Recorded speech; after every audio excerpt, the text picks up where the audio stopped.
Olá, meu caro aluno, seja bem-vindo à nossa aula número 4 do curso de especialização em Sociologia. E nós estamos trabalhando a disciplina Participação Política. E nesse momento nós temos a grande satisfação de convidar e estar aqui, quero agradecer ao professor Cláudio por ele responder o nosso convite, professor Dr. Cláudio César de Andrade. O professor Dr. Cláudio César de Andrade é professor da Unicentro e um grande escritor de livros na área da política. O professor é autor do livro Estratégias de Instâncias Políticas Locais, que trata sobre a participação popular nos movimentos de moralidade pública em Ponta Grossa. Nada melhor do que ter a fala e a participação deste intelectual para este momento tão sublime de nossa disciplina. Professor Cláudio, muito obrigado pela sua presença. É uma satisfação e um prazer estar ao seu lado. Eu agradeço, Roberto, o convite que me foi feito. Estou aqui à disposição. Só quero desinflacionar um pouco a expectativa criada para que a gente possa estar com os pés fincados no chão e, na medida do possível, contribuir para o ensino-aprendizagem dos nossos alunos da especialização em todos os polos que participam desta aula nesse momento. Ilustre professor, nós sabemos que há muito tempo nós somos amigos e eu sei da sua carreira, tanto política, na prática, quanto na bibliografia. O professor Cláudio já participou de movimentos políticos, de partidos políticos e também teve este achegamento através do seu doutorado a esses movimentos de participação pública, participação em espaços políticos dos movimentos de moralidade em Ponta Grossa.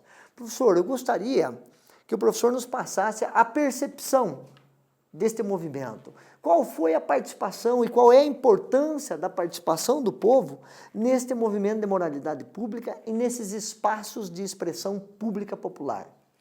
Primeiro, Roberto, é bastante difícil falar de opinião pública sem considerar que ela nasce de uma crítica de uma determinada classe social ao monopólio de algumas pessoas que detinham, né, a tarefa de dizer o que era certo e o que era errado.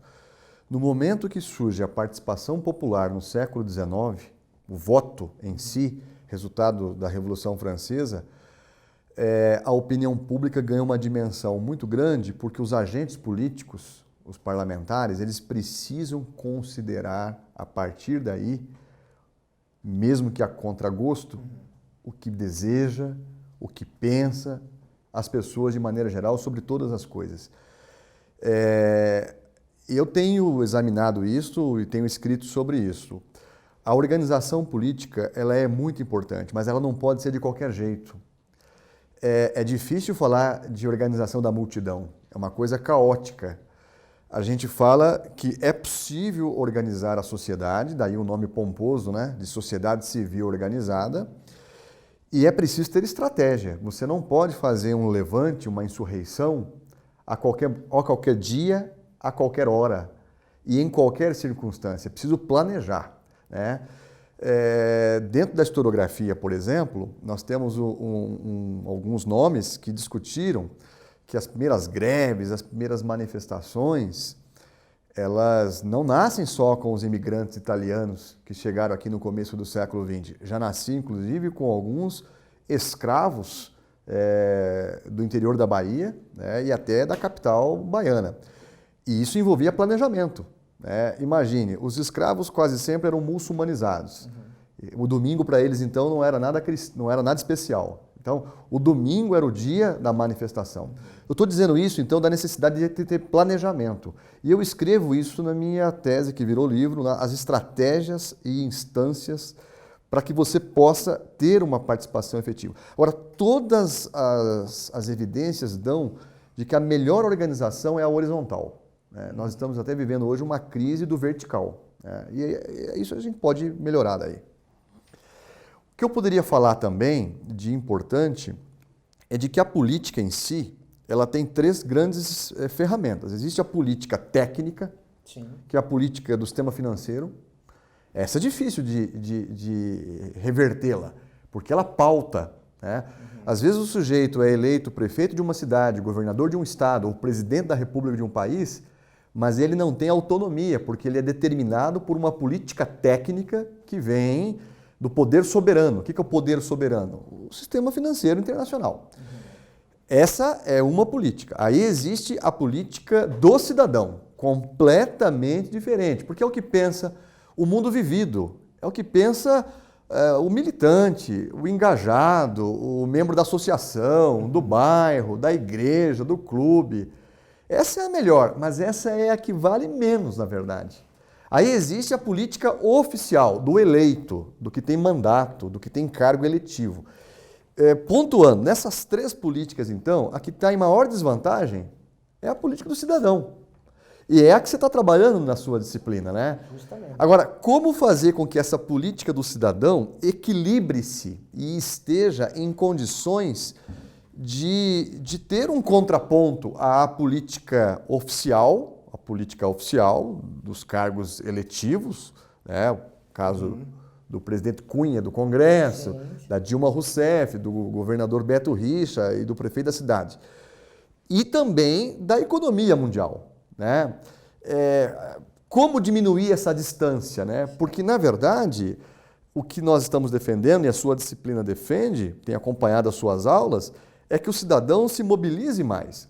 Mas ele está muito desencantado. Ele está, na verdade, nós precisamos fazer um trabalho de reencantamento.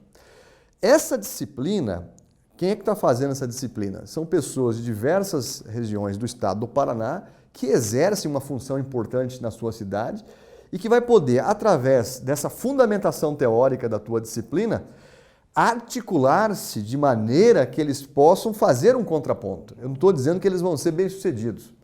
A gente precisa se adaptar, às vezes, a algumas questões, né? Mas, assim, em outros tempos, a distância já foi menor.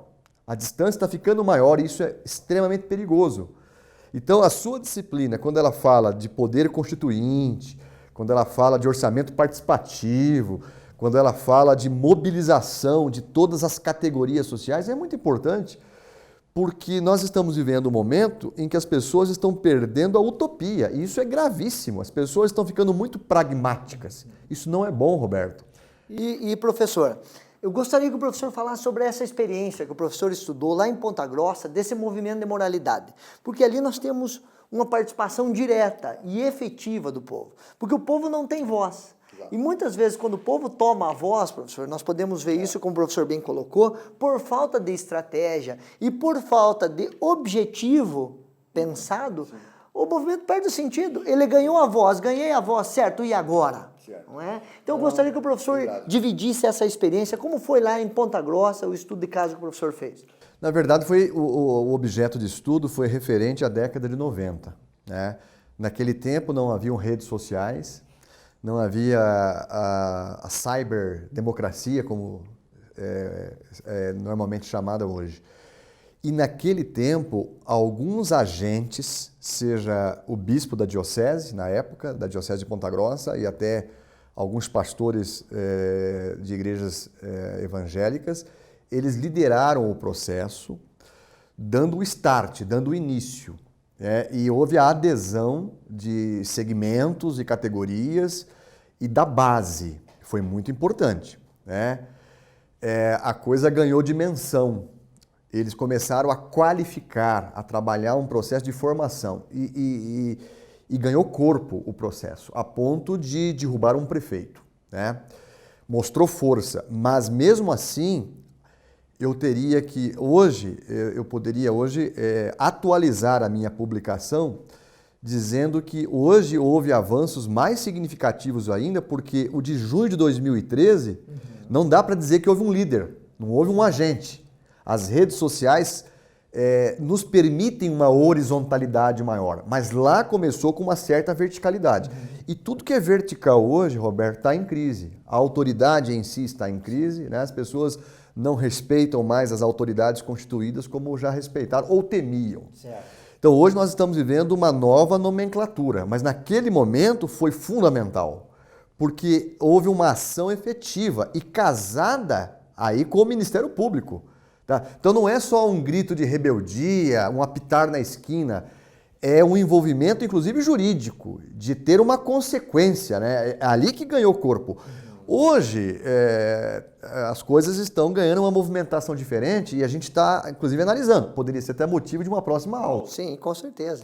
E assim, professor, nós temos visto que hoje perdeu-se a bandeira da militância e criou-se a bandeira do entretenimento. A participação política é mais um evento social do que, notadamente, um evento reivindicatório, não é?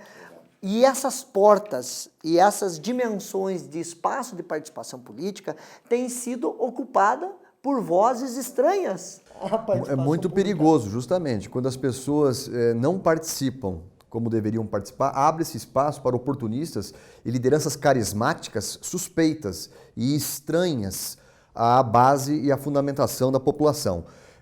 Corre-se o risco agora, porque nós estamos vendo no atual momento, Roberto, uma ausência de lideranças nacionais. Eu não saberia citar hoje uma liderança nacional que poderia recolocar o Brasil no lugar que nós todos merecemos. Então, nesse vácuo, sempre aparecem extremismos, tanto de esquerda radical quanto de direita radical.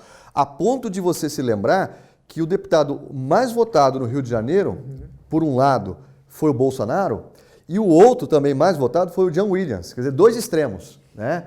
Então isso mostra uma vacância, isso é perigoso. Eu ainda defendo as instituições, nós podemos aperfeiçoá-las, embora a curto prazo está muito difícil, é uma esperança a longo prazo.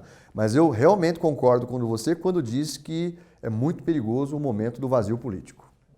Quero agradecer ao professor Cláudio. Você já tem aí grandes elementos para você discutir e criar a sua ideia da importância da participação política e a participação popular nos espaços públicos e democráticos. Gostaria de agradecer ao professor Cláudio. Se você tem interesse aí, procure os livros do professor Cláudio, o professor Dr. Cláudio César de Andrade. É fácil dar uma busca lá e encontrar. Professor, foi um grande prazer ouvi-lo, e é um grande prazer sempre estar analisando as suas ideias, que são muito perspicazes. Professor, um abraço. Sempre à disposição, eu que agradeço. Quero agradecer a você, meu aluno, que esteve comigo nessa disciplina. Foi um grande prazer e espero que você tenha conseguido absorver as ideias que aqui foram debatidas com o intuito de criar em você, como disseminador, uma ideia da necessidade de nós estarmos mobilizando cabeças, ideias e pensamentos. Obrigado pela sua presença e até a próxima.